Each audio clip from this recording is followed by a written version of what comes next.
CHS. Welcome to the 23rd episode of The Pulse. I'm Jess, and this is my co-anchor, Carol. Hey Jess, I heard junior prom was a great experience last week. Oh, just a typical Thursday night, but with a lot of dancing and a lot of fun. That's better than doing homework. Due to the lack of funding, this episode of The Pulse is going to have commercials. The studio is telling us that it's time to cut to one now. After this brief commercial break, we've taken an inside look on how our upperclassmen have changed since their freshman year. Let me see the spoon.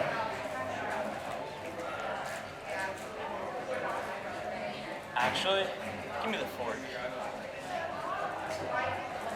Thanks. I don't know, what do you think? Cheese looks a little saucy. I'd go with the spoon. Alright, yeah, spoon.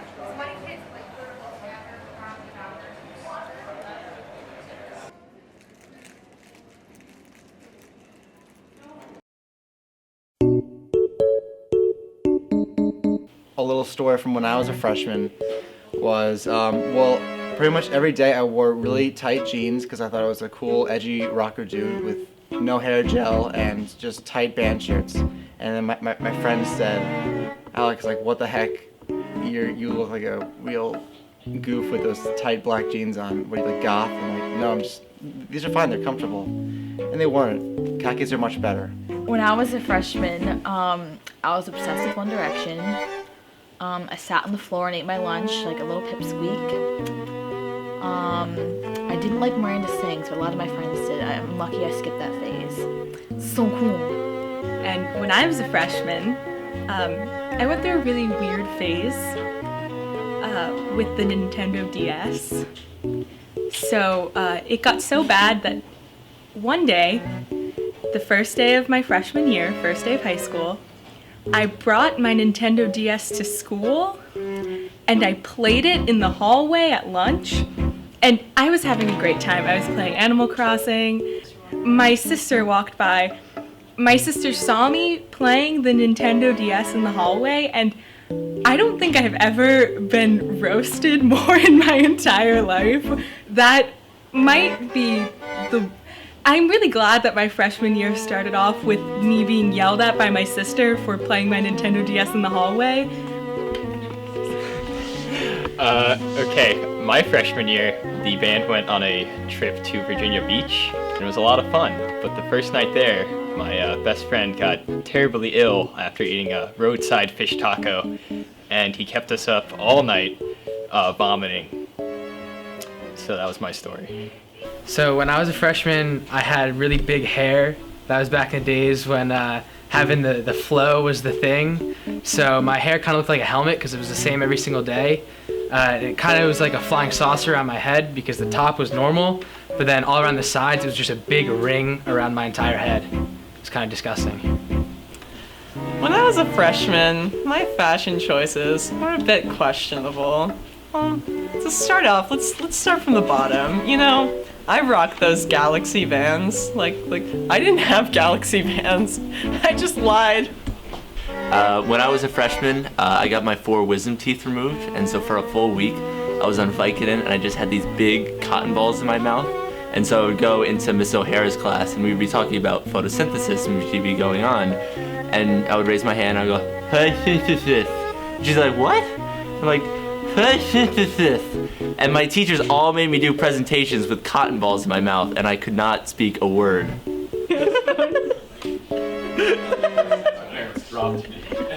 When I was a freshman, I remember I wore a lot of orange. I wore a flower crown. Freshly bloomed plastic tulips on my head. I never wore jorts.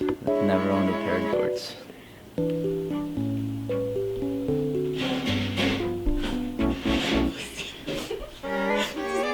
I dated Zach Ball for like 10 months. Love you.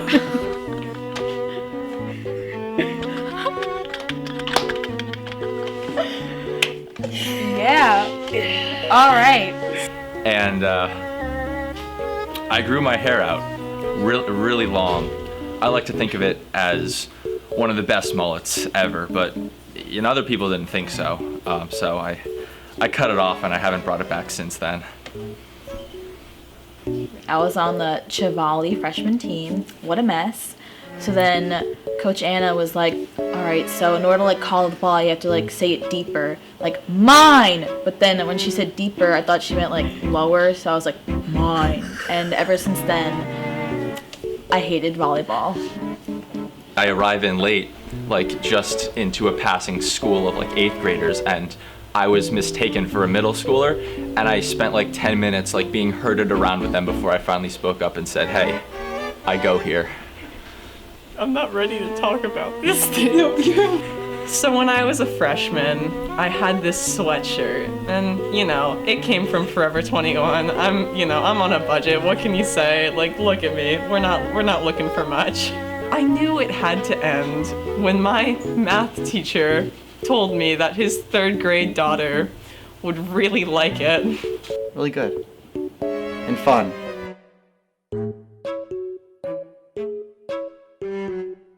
Perfect.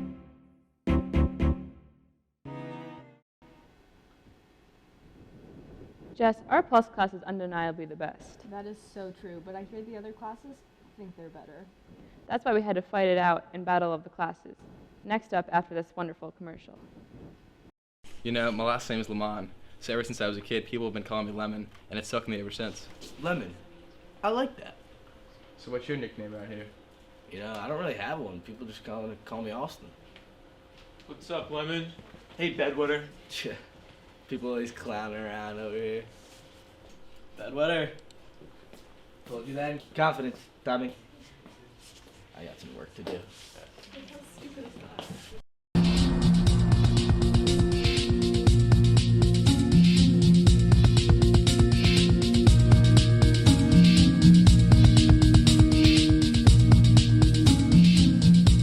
You know, it's really hard for me. I love all my classes the same. Period 2 is kind of the older, more mature one, very well-rounded. Period 3 is just the typical middle child. Some would say they might be a little overlooked. And period 8 is just a bit of a wild child. They're the youngest. I don't know if I looked after them as much as some of the older ones, but I don't have a favorite. Well, our episode had like the most views of all the episodes this season, so I think that means that we're better, right? Right? Yeah. Period 2 is by far the best class because we're the most talented and we're the funniest. Anna and Fallon in period 3 step aside. We have Avery and Kat. And Gia and Oliver in period 8 step aside. We got Dylan and CJ. It's no competition. Obviously, period 3's holiday episode was better than the Thanksgiving episode, so we had the best holiday episode, Thanksgiving, obviously. But then period 3 copied our idea and did a whole Christmas dinner. Like, that was not cool. They copied us, so ours the best. There's a lot of sabotaging happening between the classes. I tend to come to class and all my footage just randomly disappears. Where's all my footage? We definitely have the funniest people in our class. You know, I heard period 8 was so bad at editing that Mr. Henderson does all the work. He doesn't admit it, but period 8 is Mr. Henderson's favorite period. So, of course, I have to tell the students that I don't have a favorite class, but between you and I, my favorite class. Obviously, our class is the coolest. Agreed. Our next game show, Make That Noise, asks students to match the sound of the card they pull. Carol, make the sound that a T-Rex would make. Yikes. Let's see how the students of CHS do on Make That Noise. Before you hear the noises, we need to cut to another commercial break.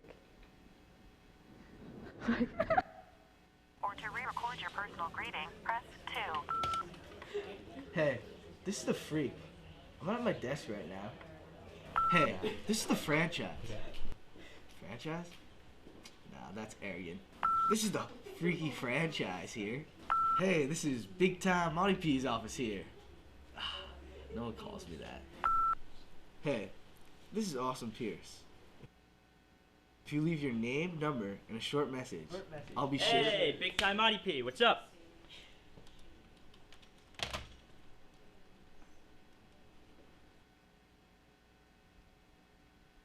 Hello there. I'm the Noise Hunter. We're gonna look for some noises inside Chatham High School. Come with me. There's some noises there. Some noises everywhere. The cat is making noises. It's a rare, rare cat. Let's go find this noise. The noise is inside this school. We have to be careful, very careful. We don't want to scare off the noises. The noises in this school are very varied. Wait, before we venture into this wilderness of noises, we need a partner. Voice hunter number 2. Oi, Jamie! We're looking for some noises! Yes!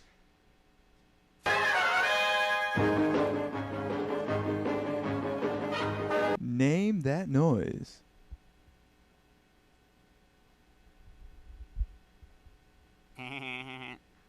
SpongeBob.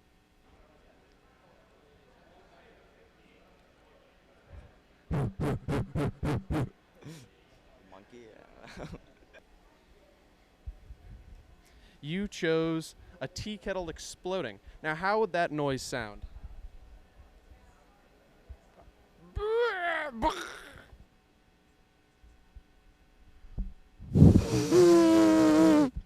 The Big Bang.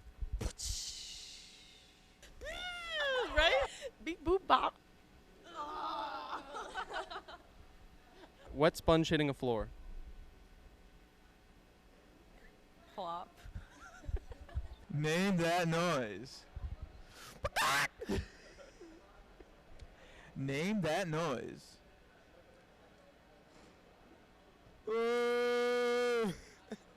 All right, you chose elephant. Ooh, interesting. How do you think he sounds?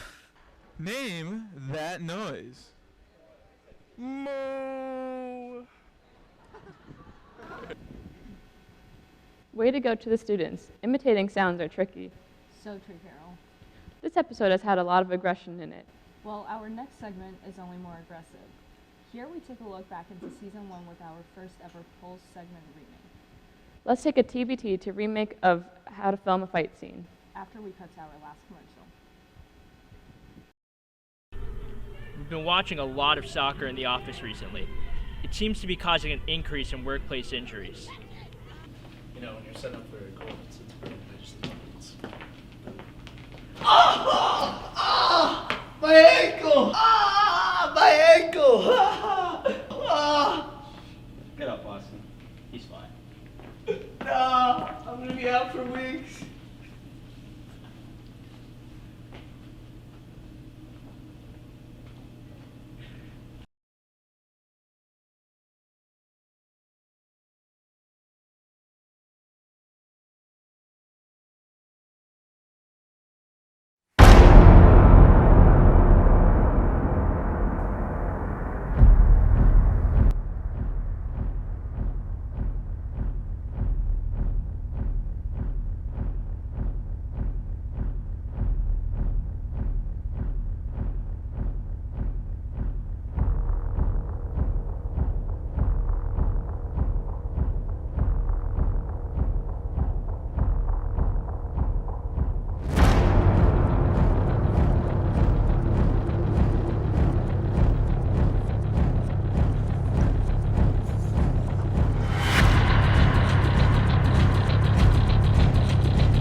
Whoa, what a fight. Quite the drama. Here's a PSA from our local elementary school. At SBS, students with food allergies have been offered support and more knowledge about their allergy. The program Fast Friends has even been nationally recognized and has really helped these kids. Let's take a look.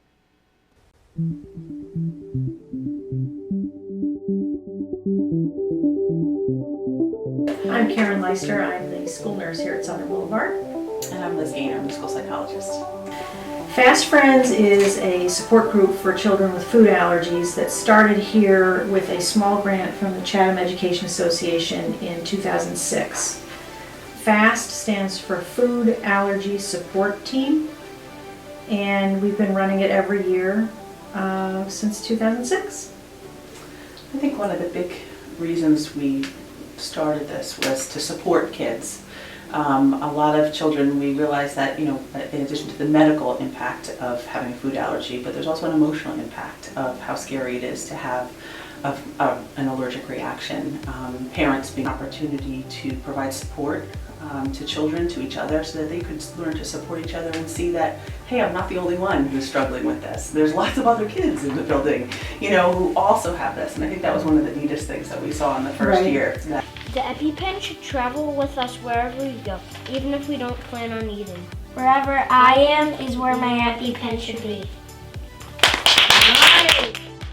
We would often start with a book and read a story, and then the children discuss that story in relationship to their own food allergies. They identify with the little characters in the story in terms of the feelings and the activities that they are doing, and so we usually use that as a springboard for our meetings. Maddie. There are two medicines we use to treat an allergic reaction, Benadryl and the EpiPen. Yes. How long does it take for the Benadryl and EpiPen to work? It takes about 20 minutes to work. The EpiPen works immediately. How long does it take to wear off? Benadryl wears off slowly in about 4 to 6 hours. The EpiPen wears off in about 5 to 10 minutes. Right. And then from there we try to make it really applicable to them, both to their food allergy and also kind of paralleling maybe how the character in the story coped.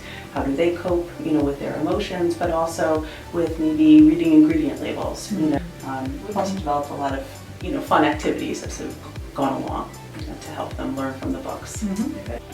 Fast Friends helped me with my allergy because they taught me how to read labels. Fast Friends helped me because now I know when to read labels.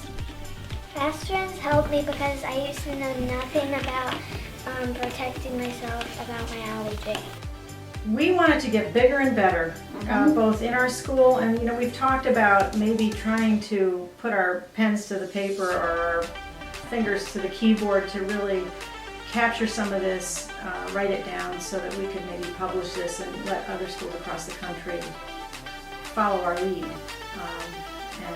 And we have gotten some national attention for this group through the Food Allergy Network. Two medicines we use to treat an allergic reaction, Benadryl and the EpiPen. Okay, today we're learning about mast cells. All of us have white blood cells called mast cells in our body. Mast cells help fight germs that make us sick. In people with allergies, these mast cells are covered with IgE. We need something we're allergic to. The IgE tells the mast cell to explode. It has become, a lot more fun along the way. We've become, a lot more creative so that the books become a springboard for things, but then there's a lot more that we do with it, acting things out. Mrs. Leister doing the EpiPen rap, things like that. My favorite part is doing the EpiPen rap. My favorite part is we get to use trainers to do the EpiPen rap. Ready? 1, 2, ready, go. 1, remove the lock, it's blue. 2, press the orange tip against you. 3, touch the tip before you take it away. Call 911, help is on its way. Watch the clock in 5 to 10. If you're not feeling better, you should do it again. 1, remove the lock, it's blue. 2, press the orange tip against you. 3, we feel like we're really equipping them with experience and with knowledge and a little entertainment. Feeling better, you should do it again. Word! We're the best friends crew, and thank you for interviewing us. Have a good night. Cut! Whoa, that's great for those students. So much enthusiasm about the program. Well, that's it for this week's episode. See you next time on The Pulse.